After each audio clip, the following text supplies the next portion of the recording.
Pravit ćemo belo meso sa pavlakom i belim lukom.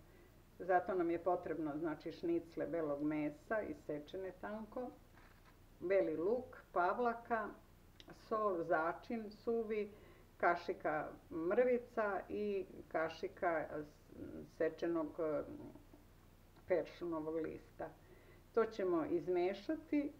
Najprije ćemo meso da ispržimo da pobeli, a zatim ćemo u tu smesu uvaljati meso, staviti u jenazdelu.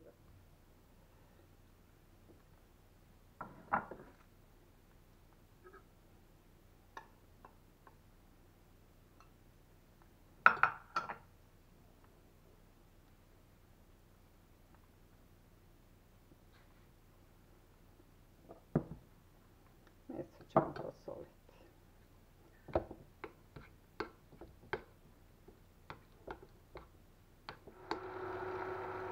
Stavimo samo malo da pobeli.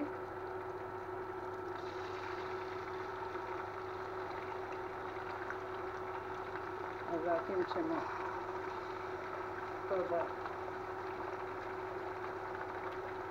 umočimo u ovo što smo pripremili.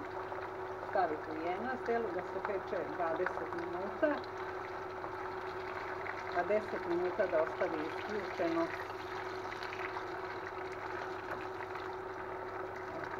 Evo ovako ćemo provući meso kroz ovu smesu.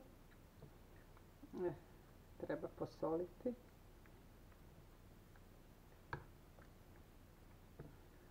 Da se malo zadrži na mesu. Tako.